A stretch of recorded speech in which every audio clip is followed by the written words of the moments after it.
Mighty on your throne,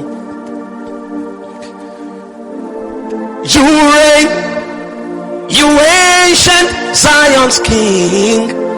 Cry out, Kadosh, you are mighty on your throne. Every manifestation, every occurrence on the face of the earth is manipulated by spirit entities, either to negate occurrences or to facilitate them.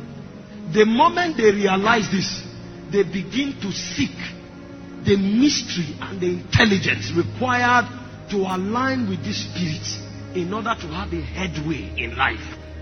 If you don't discern the place of spiritual entities in advancing realities and then pay the price of aligning with them, you will be a victim in life.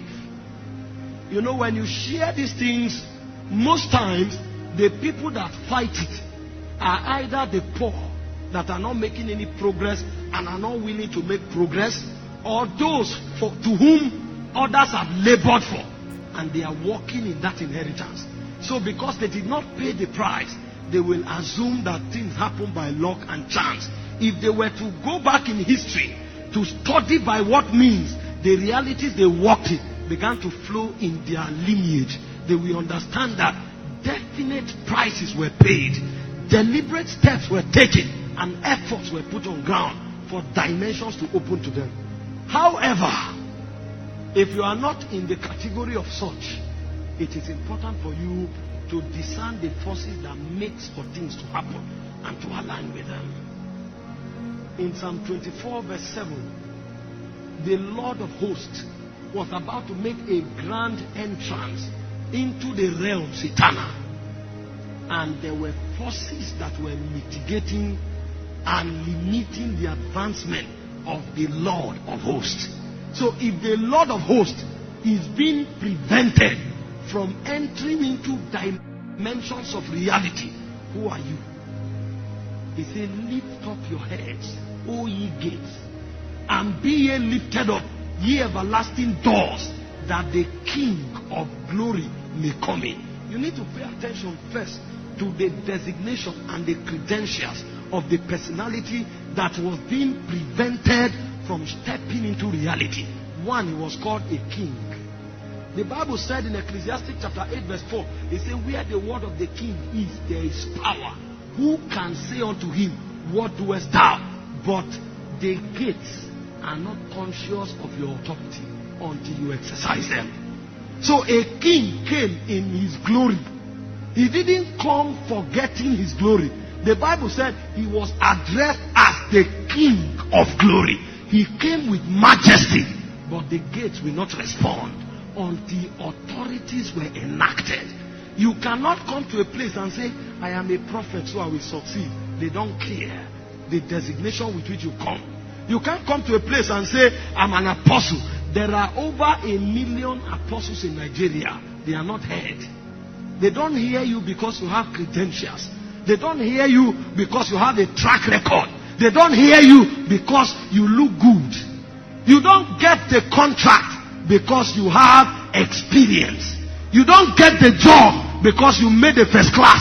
You don't get the job because you are in that territory. You don't even get the job because your father is of that land. You get the job when authority is exercised, because even the King of glory in his fullest credentials was undermined. Lift up your heads, O ye gates, and be ye lifted up, ye everlasting doors. How come? Why were the gates not afraid that a king had made an appearance? Why were the gates not afraid that a king came in his glory? Because these beings are rebellious, and until they are subjugated, they will never bow. If you don't understand gates and how they work, your credentials notwithstanding will leave you in poverty. If you don't understand how gates work, your anointing notwithstanding, you will remain in poverty. If you don't understand how gates work, your ordination will rest in your belly as potentials until you leave this world. Because even the King of glory was resisted. He came in his majesty, but they didn't care. Lift up your heads, O ye gates. The things I want to share this evening are not emotional things. I can start a revival service now. But you can receive impartations and go back without knowledge, you still be a slave. The Bible said wisdom and knowledge shall be the stability of thy times. If you don't have understanding, you will carry impartations upon impartations, mantles upon mantles, but you will be a beggar. You will be a slave and you will be a weakling. Things will go wrong because gates will stand and they will not allow you entrance. What are gates? I know my brother have addressed a dimension of it in the positive light. So let me talk about the negative dimension of gates. Do you know why things are not working in this country? It's because of gates. They call them the cabal. If you don't address gates, nothing will work. Your talent will waste. Your credentials will waste. Your track record will count for nothing. The reason this country is strangled with the presence of apostles, prophets, teachers is because there is a gate that have not been touched. And until you crumble the gate, nothing will work. A good message can change nothing except the gates are touched. Peter will remain in prison until the gate open. If the gates don't open, even if chains fall off your hand, you will still be enslaved. Gates must begin to open over people for dimensions to be experienced. A man can be the most anointed in a generation, but a gate can keep him in hiding. And with all his rema, he will raise the dead, but he will be hidden. Not because God kept him there, but because a gate says you will never rise. These are the mysteries of life that many take for granted.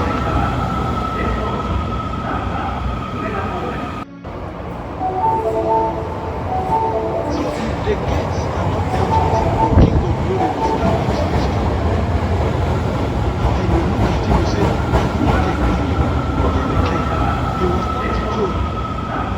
Don't you have glory anymore? I carry so much of it. Why are you standing in the gate?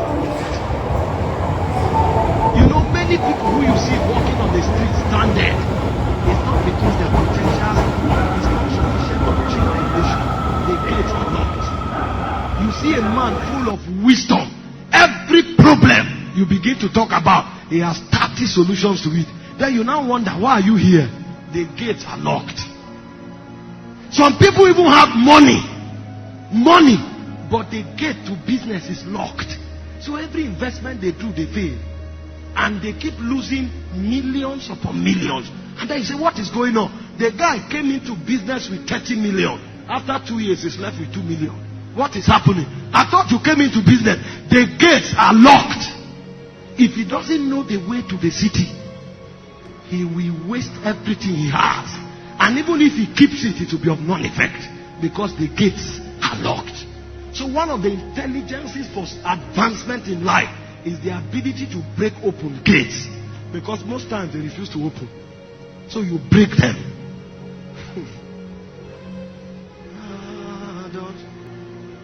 You were mighty on your throne. A gate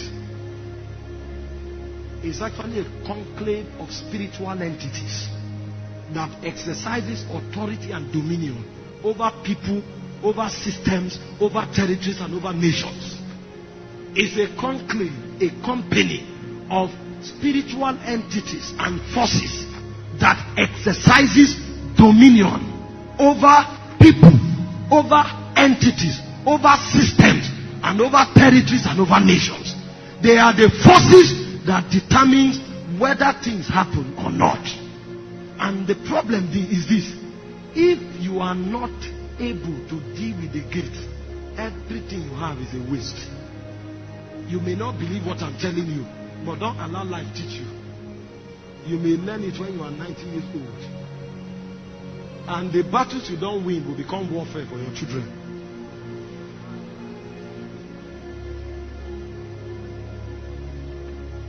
In Matthew chapter 16 verse 18, Jesus made a statement. Peter spoke. He said, who do men say I, the Son of Man, I am? Jesus wanted to institute the church on the face of the earth. He couldn't.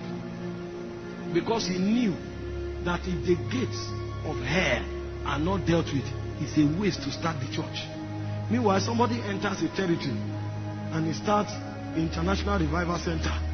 He has not dealt with the gate, and then he thinks it will work. Somebody comes to a territory, starts a business. He has not. Jesus wanted to start the church the moment he began his ministry. But if the gates of hell can prevail, it's a waste. So Jesus had to educate these guys for over 3 years with him, because they needed to pick the key for themselves. And he said, who do men say I, the Son of Man, I am? The Bible said, some said you are Elias, some say you are Jeremiah, some say you are one of the prophets, and say you see the reason why the guys never prospered in spiritual things, because the gates of hell dominated them. They didn't know the way to the city. So some of them assumed that the way God will bring his government upon was the ministry of Elijah. They were wrong. Others thought the foundation of God's government was the ministry of Jeremiah. Jesus could not build because the gate of hell brought Elijah down. The gate of hell brought Jeremiah down. Because the gate of hell is not just when you are doing ministry. If they can't deal with you when you are doing ministry, they have already manipulated time, and age will bring you down. So at some point they became old and they had no choice but to go. But there is a priesthood after the order of Melchizedek that is eternal. So you can't deal with him by sickness, you can't deal with him by poverty, and even about life is immortal. And the moment they discerned it, he said, upon this revelation, because he said, thou art Petros, upon this Petra I will build my ecclesia. So he wasn't talking to Peter, he was talking to the revelation of the Christ that Peter got. And he said, the gates of Hades shall not prevail against thee. Now the moment Jesus knew that the gate of hell was defeated, Jesus had the liberty to start the church. And few months later, he left them and went to heaven. If the gate is addressed, everything is sorted out. Why would Jesus leave novices? Why would Jesus leave naive men? Why would Jesus leave men that didn't have so much understanding? Meanwhile, the doctors of the law had all the understanding, but God couldn't commit the church to them. It is men who don't really have understanding God committed church to. These ones have prevailed against the gates. If you win the battle of the gates, even if you don't have experience in ministry, your ministry will prosper. You will learn on the job. But somebody else can go to 20 Bible schools, have all the exegesis and the theology, but he have not dealt with the gates. With his knowledge, he will fail woefully in ministry. He will apply all the principles he knows, they will not work. You may know only one principle, and you will work with that one principle, and you will start growing. God will be teaching you while you are doing the job. But somebody else who is impeccable and excellent will crumble. What is the difference? Is the gate. The moment they dealt with the gate of Hades, Jesus left them and said the church will grow. No matter what happens, the church will grow. Because the only thing that can stop the church from growing are the gates. For some people, gates are wicked human beings partnering with spirits and preventing your advancement. For some people, gates are principalities in darkness. They don't even need human partnership, because they have found the weight of your destiny. They are fighting you tooth and nail to ensure you don't manifest. For you to manifest, you must understand the battles of the gates.